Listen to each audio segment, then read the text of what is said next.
through the mystic eye, eminent personalities from various walks of life in conversation with Sadhguru. In this week's episode, Sadhguru and Shekhar Kapur, globally recognized film director, media visionary, and proponent on the future of new media, walk through the making of a space dedicated entirely to the divine feminine. Explaining the need for the feminine in today's society, Sadhguru speaks of the phenomenon of consecrating energy forms and the dynamic forms of goddesses present in this culture.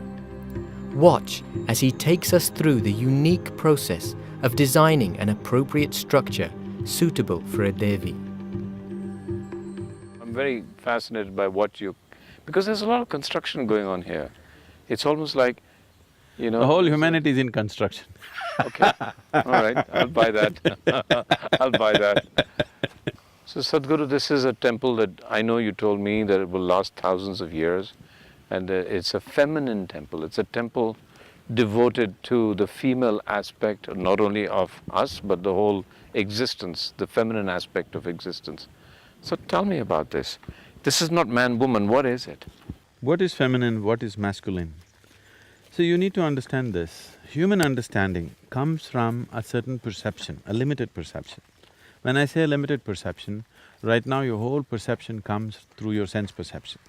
Sense organ can perceive something only if there is something to compare with. For example, right now, you know silence only because there is sound, and you know sound only because there's silence, isn't it? See, right now if I show you this part of my hand, you can only see this. You cannot see this. If I show you this, you can only see this. So this is the nature of sense perception, whether it's your eyes or your ears or your smell or your taste or your touch, everything is only by comparison.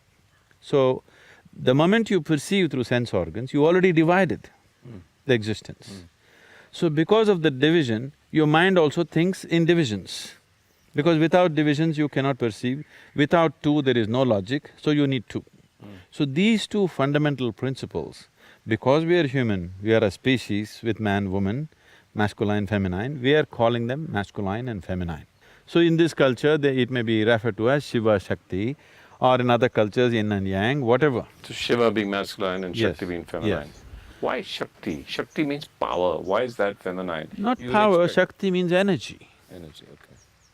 It's energy. Unfortunately, because of various, civilizational and exploitative situations in the human societies, we are thinking of energy as power and dominance. No, energy is just energy. Without energy, nothing happens. So I could say this temple is a temple for energy. Feminine energy. Feminine.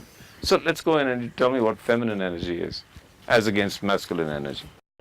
Is this what you call a leap of faith? Right? From intellectualism to consciousness This is doesn't one take big any leap. faith, it just needs a leg. Or a broken leg, okay.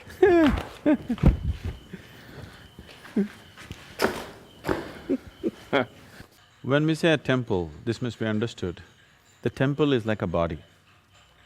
To energize the system, temple is not a place of worship. Temple is not a place where you go and make appeals to some unknown god up there. This is not that kind. This is not a place where you lead a prayer. That is the uniqueness of this culture. Here, temple is like a body, energized in a certain way. Now if you see the masculine temple that we have, is circular in nature, because that is the quality that it is. The feminine temple is in the form of a triangle. There's a whole lot of things in its geometry, how it is made. See, all the wings are 33 feet, properly done in the multiples of 11. It is made in a certain way to create a feminine energy there. Why 33? If you go into these details, there are enormous amount of science behind that. Like your spinal column is 33 aspects, and… Which I just risked right now. Okay. So there are so many aspects to this which I don't wish to go right now, but essentially it is feminine energy. Where was the need for this, in a way? See, one thing is today, the feminine is at huge risk on the planet. So immediately people may think, oh, that's because of the man.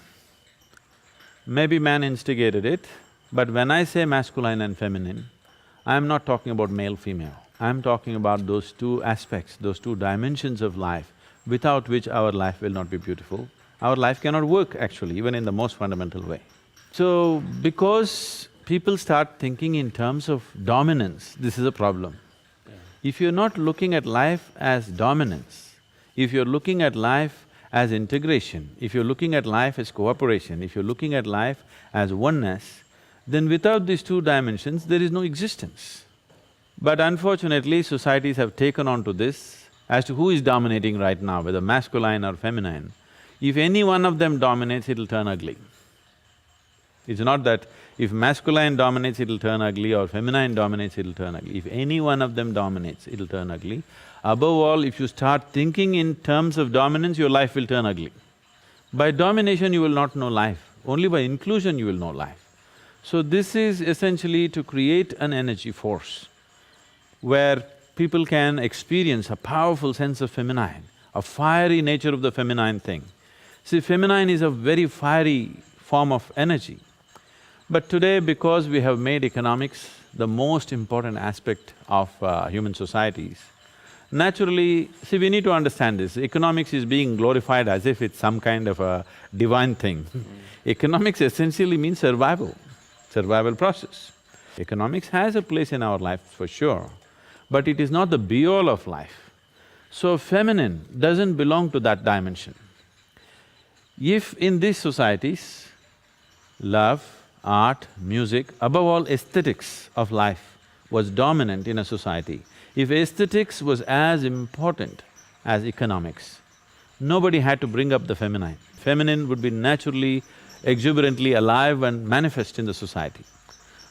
Today, either we are slowly making all the women like men because they have to survive, they have to earn money, they have to provide, or a small percentage of them in reaction not being able to cope with that, they're becoming like Barbie dolls. Here we are creating a woman who is fiery and powerful in a completely different way. So what you're saying is, you just said love, art, aesthetics. You use those three words as part of the feminine energy. Now, I'm a filmmaker, I'd like to assume that I have all three in myself, so that's my feminine energy. Yes, it is. So If what you do else? not have the feminine, you won't look and think in terms of what's beautiful, what's not beautiful. You'll only think in terms of what's useful and what's not useful. You will become utilitarian. The masculine is like that. So that's… So you being a man or a woman has nothing to do with it. So am I in conflict constantly between my masculine and feminine self? Why? See, that's the whole thing. These two energies are the basis of creation. Why would they be in conflict? They're in absolute collaboration. It is only in human mind that it's in conflict. In life, it's not in conflict. In energy, it's not in conflict. Only in mind it's in conflict because mind divides. Because to people, when listening to you say the sheer absolute power of the feminine energy, they don't relate to that. They see feminine energy as something gentle, nurturing, No, soft. no. Tell me about the power of feminine energy, because See- a lot of our culture talks about various goddesses that have a sense of huge power and See, almost violent the original power. goddesses that we created in this culture were all Kali, Bhairavi, now she's Bhairavi, all fierce, powerful creatures, okay? Somewhere down the line, when the outside influences came upon the culture and people made fun of them, people ridiculed your women are like this then they tried to domesticate the feminine. And then they created Saraswati, Lakshmi, very soft, gentle, housewife kind of feminine. Bhairavi, you can't contain her to the limitations of your house, not that she cannot stay in your house, you cannot contain her to the boundaries of your house. She's all-encompassing, that's the nature of her. That's the nature of the feminine, that it's all embracing, not all conquering, you must understand. Man wants to be in conquest, a woman wants to embrace. And By conquest, you will never have it. By embrace, you will have it, isn't it? See now it's come to a point where the work has become almost feminine, okay? You need gentle hands to do what they're doing. But before that, this rock was in the quarry, yeah. okay? There you needed some hard tools to cut it, make it a big piece, transport it in the truck, bring it in, hold it there, cut it down to size. All that was very masculine. If that masculine work had not happened, this feminine part would be not possible. This is so in the society also, I want you to see. Yeah. If the man goes about, breaks down nature, builds his home and all this, then the woman comes in and makes it beautiful. If she didn't come in, he would just have rock house which is of no consequence. Nobody enjoys being there, they'll have a house and they'll live outdoor. It's happening in cultures where feminine has been suppressed. They have great homes, but they always want to be outdoors. It's a good place to talk about what consecration means. What does consecration mean? What do you consecrate? I mean, what is that? What is that process and what does it achieve? See, this is happening everywhere around you, all the time. One form of existence or one form of energy is transforming itself into another. What is mud is becoming flower, fruit and food, isn't it? Yeah. What is filth is actually becoming a flower. What is stink is becoming fragrance. It's happening. If you eat the food, this food becomes, from what was just a grain of rice, becomes such a sophisticated machinery like human body. So, if you make mud into food, you call it agriculture. If you make food into this, you call it digestion. If you make this into mud, usually we call it cremation or burial, whatever. So if you can make a stone or some other gross substance, a material substance, into a divine reverberance, into highest, subtlest possible reverberance, that's called consecration. So the whole existence is doing it all the time in different levels. So this is a certain science and a technology through which you transform the grosser elements into finer elements. Unfortunately, this was always mistaken as producing gold. The alchemy of the West is always talking about producing gold. Gold has no worth except in the market, okay? It's only greed which makes a man go towards gold. The Indian alchemy never talked about making gold. Indian alchemy always talked about making grosser elements into finer substances, making a stone into the divine. So the whole Indian alchemy is like a consecration process. Right now, there is an agricultural science, right? Yeah. They will teach you how to study the soil, the qualities of the soil, the seed, the manure, everything. So they only set those conditions. They will set the soil conditions, they'll set the seed condition, everything else that's necessary to grow. But the growth itself, the transforming earth into food, that no scientist does. That is happening by nature. Here also the same thing. We have a whole science. If we set all these conditions, the growth becomes subtle. So when I was building something and this was my first project, I'm building a farm near Mysore. And I'm doing it with a real short shoestring. So, when I want to in the end I want to paint it, and I don't have the thing to get painters to paint this large wall surface. So I want to paint it and it takes too much time to go like this. So what I do, I dip, hold it here and just walk. One smear of paint from this end to that end to this end. The first smear that I did, I dipped and walked like this. Here the smear was thick.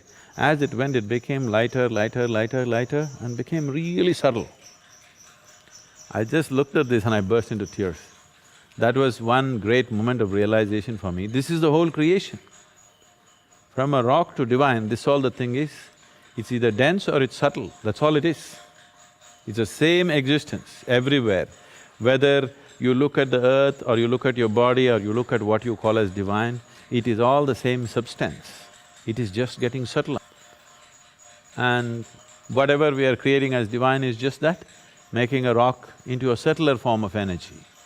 Every substance on the planet is exuding a certain kind of energy, reverberation, which is a scientific fact. You can change the way it exudes, what type of energy it exudes, you can change that. Altering that to a very subtle and useful form of energy is consecration process.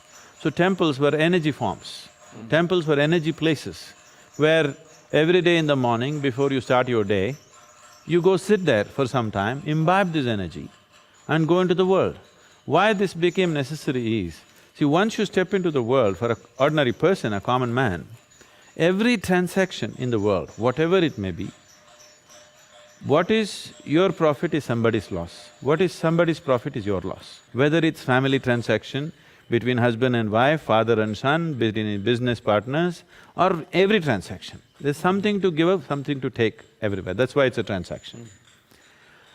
So if you're not sufficiently lubricated in the way you are, Every transaction is a point of friction, a possible friction. There are some people who are making every transaction into a friction, some people are conducting their transactions gracefully. So every day going, sitting in the temple was just this, you are well lubricated. When you step out, you can pass through the world with least amount of friction. So this is a very, very significant instruction which is still alive in the southern part of this country. Here, nobody tells you if you go to the temple you should pray. They always tell you if you go there, you must sit there. You must sit there for some time and come.